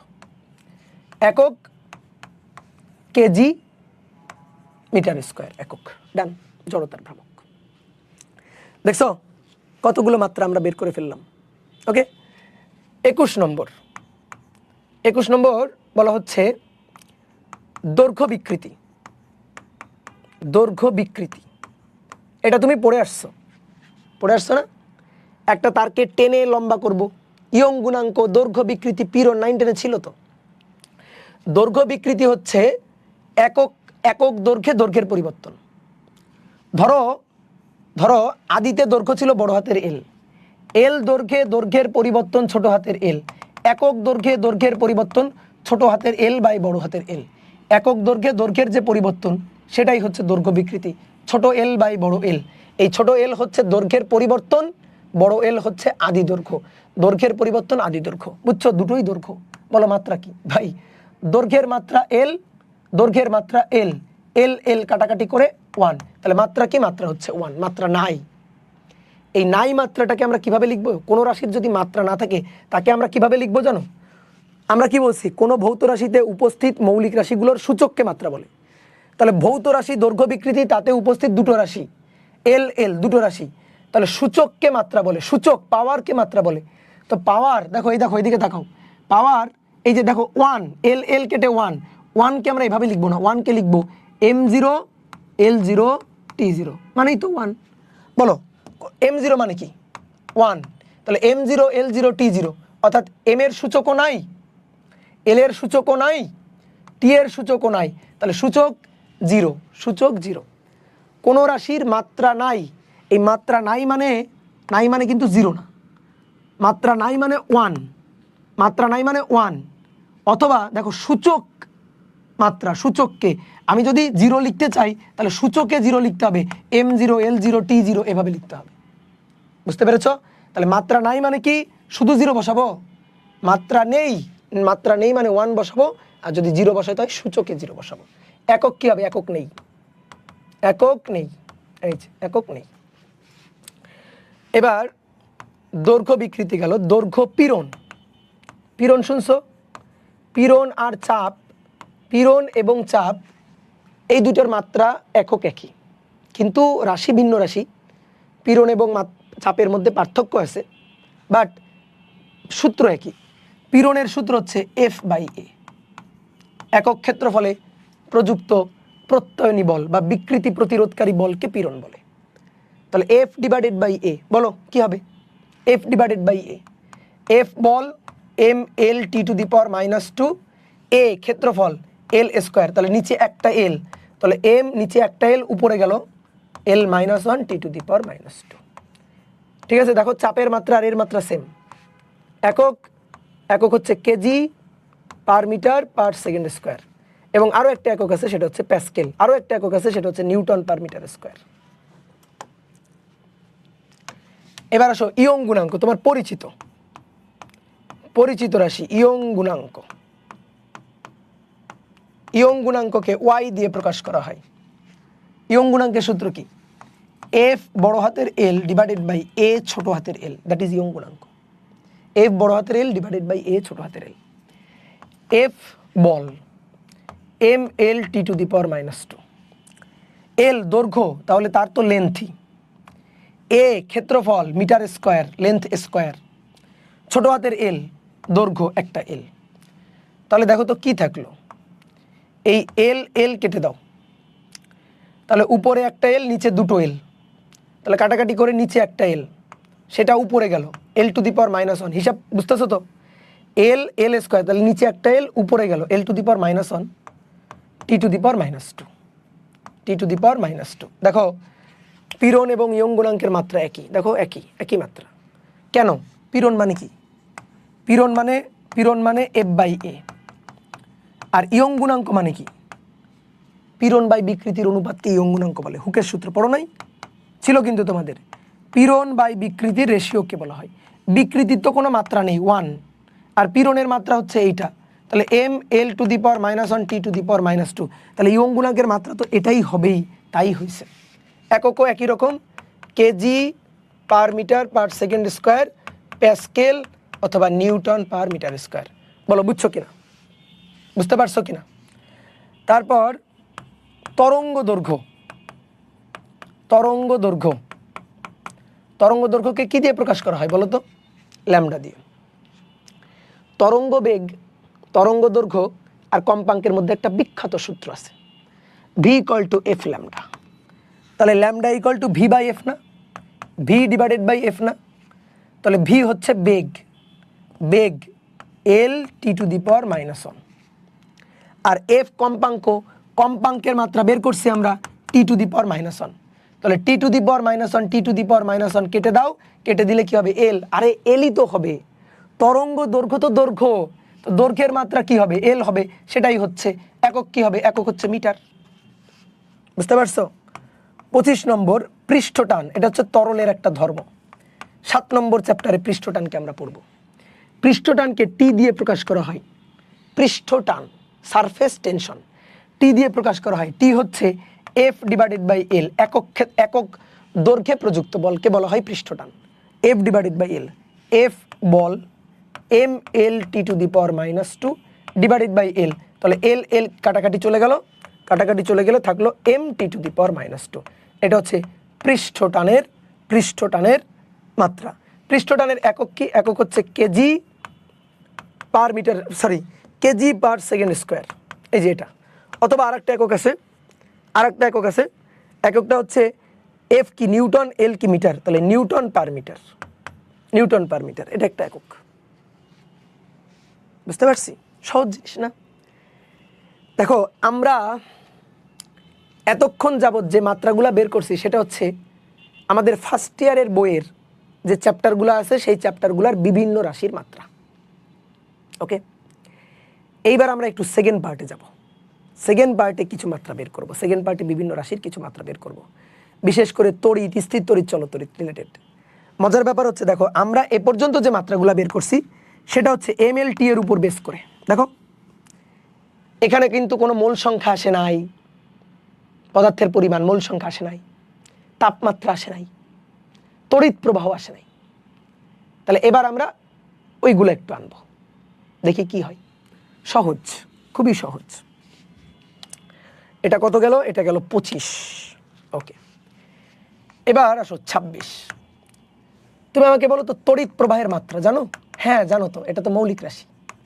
তড়িৎ প্রবাহ আই দিয়ে প্রকাশ করা হয়, এর মাত্রা আই দিয়েও লেখা যায়, আবার অ্যাম্পিয়ার এ দিয়েও লেখা যায়, অর অ্যাম্পিয়ার এ দিয়েও লেখা যায়।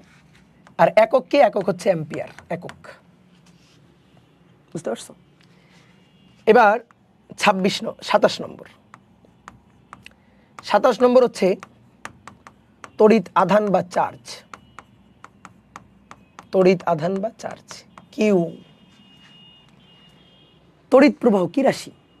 মৌলিক রাশি। গুড। তড়িৎ প্রবাহ I, I equal to Q by T, মৌলিক রাশি। তড়িৎ প্রবাহ I, I equal to Q by T, কি মনে হয় মৌলিক রাশি? তড়িৎ প্রবাহ আই কিউ বাই টি, দেখি কে বলতে পারে? তড়িৎ প্রবাহ আই কিউ এর উপর টি এর উপর নির্ভর করে না। কোনো পরিবাহীর মধ্য দিয়ে চার্জ প্রবাহের হারকে তড়িৎ প্রবাহ বলে। Q by T, I depend করে কিউ এর উপর, আই ডিপেন্ড করে টি এর উপর। তাহলে এটা মৌলিক রাশি কেমনে হয়? ভাই আপনি না লিখলেন মৌলিক রাশি, ছকের মধ্যে তো তড়িৎ প্রবাহ ছিল, ছিল তো, কিন্তু মৌলিক রাশি সে তো অন্য কোনো রাশির উপর নির্ভর করা উচিত না, অন্য রাশির উপর নির্ভর করছে না, তাহলে এটা কেমনে, এটা কেমনে মৌলিক রাশি হয়?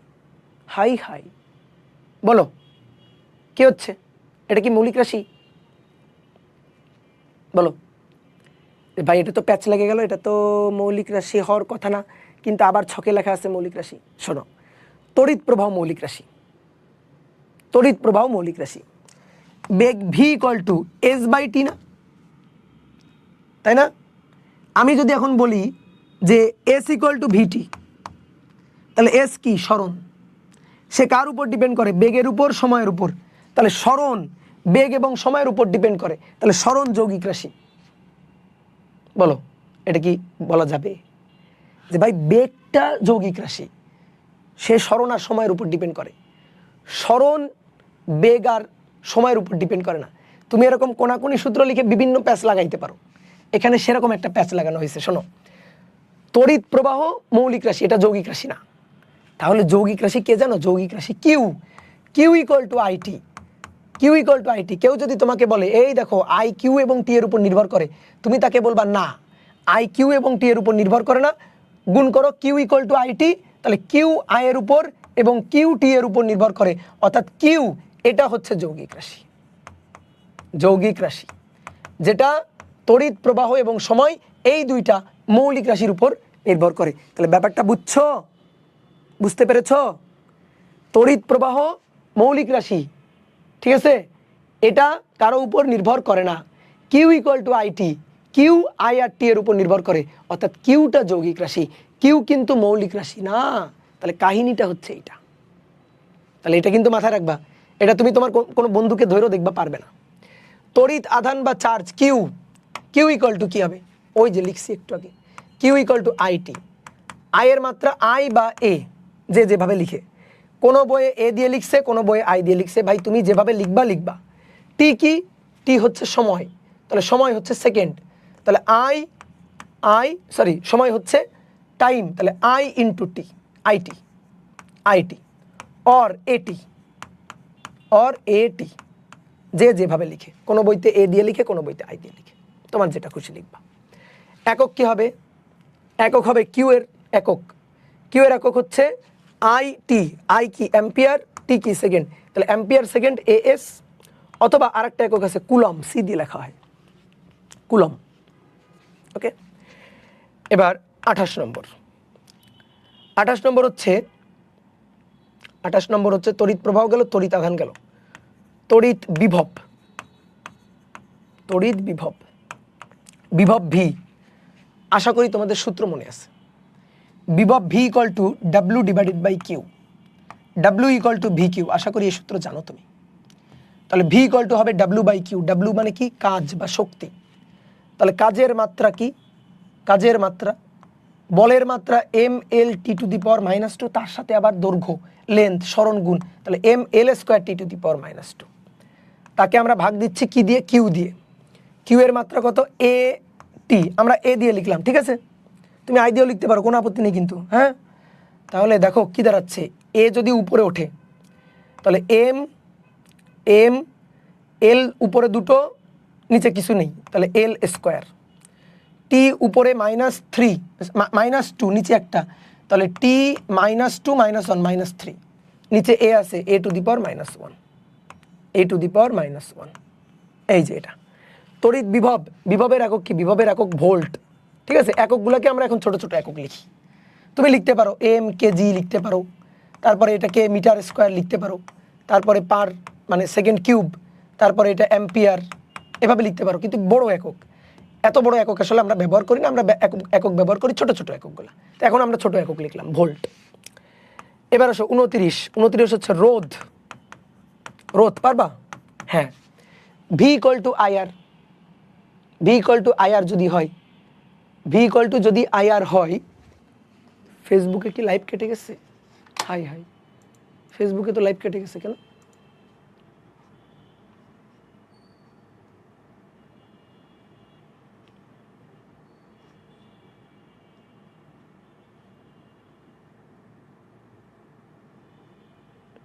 ভাই কমেন্ট পড়েন। হ্যাঁ দাদা, নেট প্রবলেম। এটা কি আমার নেট প্রবলেম?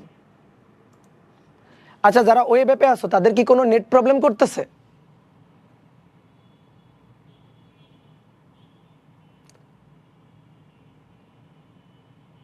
বলো তো, যারা ওয়েব অ্যাপে আছো তাদের কি কোনো নেট প্রবলেম করতেছে? ভিডিও কি ল্যাগ করতেছে?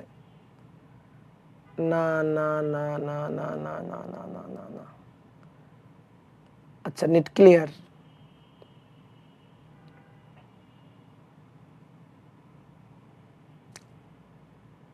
ওকে, তাহলে ফেসবুকে হঠাৎ করে কেটে গেল কেন? এটা কেমন কথা?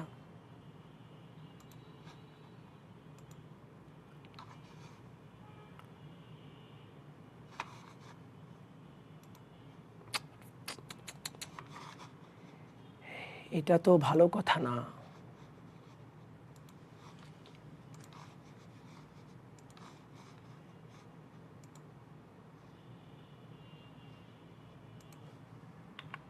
মন খারাপ হয়ে গেল।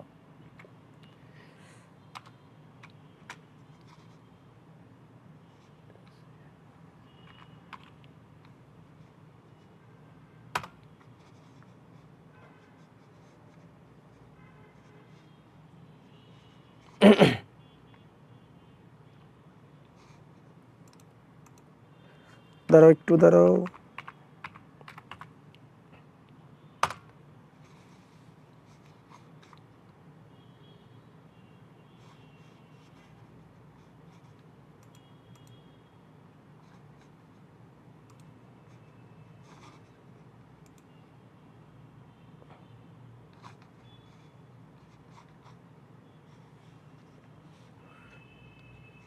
ওয়েব অ্যাপে ক্লিয়ার আছে? আচ্ছা, ফেসবুকে মেবি নেট প্রবলেম করছে, ফেসবুকে কেটে গেছে।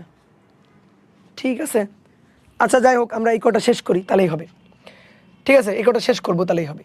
রোধ R V equal to I R, তাহলে ভি ইকুয়াল টু যদি আই আর হয় তাহলে আর ইকুয়াল টু হবে ভি বাই আই। ভি বিভব, ওই যে M L square T to the power -3 A to the power -1 divided by নিচে I, তড়িৎ প্রবাহ আই এ। তাহলে M L square T to the power -3 A to the power -2, এই যে এ to the power -1 উপরে এ উঠে গেল, তাহলে এ টু দি পাওয়ার -2। একক কী হবে? রোধের একক ওহম। ওহম। 30 নম্বর, বলো তো আপেক্ষিক রোধ কী হবে? আপেক্ষিক রোধ, আপেক্ষিক রোধ রো, রো দিয়ে প্রকাশ করা হয়, তাই না? রো ইকুয়াল টু সূত্র কি? আর এল ডিভাইডেড বাই এ, মনে পড়ে? যেমন আর এর সূত্র কি? R equal to rho L divided by A, sorry, তাহলে আপেক্ষিক রোধ rho R into A divided by L, R into A divided by L. তাহলে এই যে রোধের মাত্রা M L square T to the power -3 A to the power -2, এই একই এ কিন্তু ক্ষেত্রফল, আবার বসাই দিও না যে আরেকটা এ, না, এ ক্ষেত্রফল এল স্কোয়ার ডিভাইডেড বাই নিচে দৈর্ঘ্য এল। তাহলে এম, দেখো এল স্কোয়ার এল 4টা আর নিচে একটা কাটাকাটি যাচ্ছে, তাহলে 3টা থাকতেছে, M L cube T to the power -3 A to the power -2। আপেক্ষিক রোধের কি একক? আপেক্ষিক রোধের একক ওহম মিটার। ওকে, আসো 31 হচ্ছে ধারকত্ব। ধারকত্ব C, C equal to Q divided by V, তাই না? সূত্র জানো তো, C equal to Q by V. ধারকত্ব তোমাদের কিন্তু ছিল, একক বিভব পার্থক্যে সঞ্চিত চার্জকে ধারকত্ব বলে। তাহলে সি ইকুয়াল টু যদি কিউ বাই ভি হয়, কিউ হচ্ছে চার্জ, কিউ এই দেখো A into T, A into T, আর ভি হচ্ছে M L square T to the power -3 A to the power -1। তাহলে এম কে উপরে নিয়ে গেলে এম টু দি পাওয়ার -1, এল কে উপরে নিয়ে গেলে এল টু দি পাওয়ার -2, টি কে উপরে নিয়ে গেলে টি হচ্ছে টি টু দি পাওয়ার এখানে -3, এটাকে উপরে নিয়ে গেলে টি টু দি পাওয়ার 4, এ কে যদি উপরে নিয়ে যায় তাহলে এ এর স্কোয়ার, দেখো এ উপরে একটা আছে, নিচে এ টু দি পাওয়ার -1, তাহলে উপরে নিয়ে গেলে +1, তাহলে এ হবে স্কোয়ার। এটা হচ্ছে ধারকত্ব। ধারকত্বের একক হচ্ছে ফ্যারাডে, যেটাকে এফ দিয়ে লেখা হয়। দেখো মাত্রাগুলো দেখছো অনেক বড় বড়, তো এই কারণে এককগুলোকে ছোট ছোট করে লেখা হয়, এককগুলোকে ছোট ছোট করে লেখা হয়। এবার আরেকটা জিনিস, সেটা হচ্ছে ধারকের সঞ্চিত শক্তি।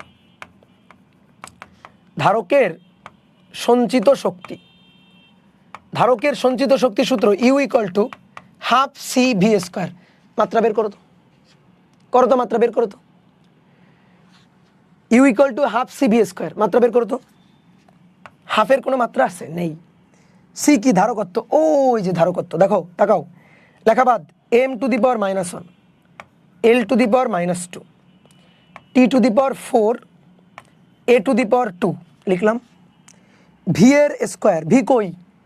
ভি এই যে ভি এর স্কোয়ার, তাহলে দেখো তো এর স্কোয়ার বসাচ্ছি, M square L to the power 4 T to the power square করলে 3 দুগুণে 6 -6 a টু দি পাওয়ার -2, বুঝলা ভাই? বিশাল হলো যে না, বিশাল হয়নি। এবার কাটছাট করে ছোট বানাবো, আসো ছোট বানাবো। একটা চালাকি তোমার এরপরে শেখাবো আমি, দেখো। m to the power -2, m to the power 2, m to the power -1, m to the power 2, তাহলে -1 + 2 মানে +1। l to the power -2, l to the power 4, তাহলে l to the power 2, t to the power 4, t to the power -6 by t to the power -2, a to the power 2, a to the power -2, কাটাকাটি বাদ। তাহলে পড়ে থাকলো কি? এই ছোট্ট জিনিসটা পড়ে থাকলো, এবং এই ছোট্ট জিনিসটা পড়ে থাকবে এটা আমি জানতাম। পড়ো তো, এই বাংলা পড়ো তো। ধারকের সঞ্চিত শক্তি কি? শক্তি, ধারকের সঞ্চিত শক্তি, শক্তির মাত্রা, যে কোনো শক্তির মাত্রা। তোমার বলছি না একই শক্তির মাত্রা কি? ধারকের সঞ্চিত শক্তি, তাহলে শক্তি মানে কাজ, কাজের মাত্রা ml t to the power -2, বল গুণ সরণ, সরণ মানে আরেকটা l, তাহলে ml² t to the power -2। দেখছো চালাকি হয়ে গেল ভাই। ভুল হচ্ছে, কোথায় ভুল হচ্ছে? কোথায় ভুল হলো? কেন ভুল হবে? কেন? ঠিকই তো হচ্ছে। কোথায় ভুল হলো? শক্তির একক দিলেই হয়, হ্যাঁ এই যে শক্তির মাত্রা দিলেই হয়। বোঝা গেল? কোথাও কি ভুল হয়েছে? না। ওকে দাদা, 20 নম্বরে জাস্ট এল তোতে পাওয়ার 0 লেখা হবে না? এল তো নেই, তাহলে 0 লেখা হবে না। 20 নম্বর কোথায়? 20 নম্বর দেখি। 20 নম্বর জড়তার ভ্রামক m l to the power 2, m আছে তো ভর, আর হচ্ছে দৈর্ঘ্য l টু দি পাওয়ার 2, ঠিকই তো আছে। কি লিখবা? m0 লিখবা কেন? 0 না তো, m তো 1, 0 কেন লিখবা? m তো 1। ওকে বলো। এবার হোমওয়ার্ক লিখো, কয়েকটা হোমওয়ার্ক লিখো, হোমওয়ার্ক লিখো, এই মাত্রাগুলো বের করবা, ঠিক আছে? এটা হচ্ছে মহাকর্ষ ধ্রুবক। হোমওয়ার্ক লিখো, মহাকর্ষ ধ্রুবক, কোনো বইয়ের সাহায্য নেওয়া যাবে না। মহাকর্ষ ধ্রুবক, কুলম্ব বল ধ্রুবক, মহাকর্ষ ধ্রুবক জি, কুলম্ব বল ধ্রুবক সি, তারপরে তড়িৎ মাধ্যামাঙ্ক, সরি তড়িৎ ভেদন যোগ্যতা, তড়িৎ ভেদন যোগ্যতা, তড়িৎ ভেদন যোগ্যতা এপসাইলন নট। তারপর তাপধারকত্ব, তাপধারকত্বকে সি দিয়ে প্রকাশ করা হয়। সি ইকুয়াল টু, আমি যে সূত্র লিখে দিলাম, কিউ বাই টি, টি হচ্ছে টেম্পারেচার। তারপর মোলার গ্যাস ধ্রুবক, মোলার গ্যাস ধ্রুবক, এই যে মোলার গ্যাস ধ্রুবক, এটা হচ্ছে আর, আমি সূত্র লিখে দিচ্ছি, PV equal to nRT, PV equal to nRT. তাহলে এই যে বেশি দিলাম না, এই কটা, এই কটা মাত্রা তুমি বের করবা। এই কটা হচ্ছে তোমার হোমওয়ার্ক আজকের ক্লাসের। বুঝতে পেরেছ? বোঝা গেছে? তো আজকে দেখো প্রথম ক্লাস, আমরা কিন্তু বেশি একটা পড়ি নাই, তো পরের ক্লাসে কিন্তু আমরা একটু বেশি বেশি পড়বো। ওকে, তো আজকে এই পর্যন্ত। ভাইয়া 21 l পাওয়ার 0 লিখা হবে কি? বলো এগুলা। 21 নম্বর কি? দৈর্ঘ্য বিকৃতি। দৈর্ঘ্য বিকৃতি l এর পাওয়ার 0 তো লিখছি তো, শুধু l0 লিখবা, লিখো। শুধু m0 লিখবা, লিখো। m0, l0, t0, তারপর a0, θ0, কত কিছুই লিখতে পারো, কোনো সমস্যা নেই। ওকে, তো ডান। সবাই ভালো থাকো, সুস্থ থাকো, টাটা।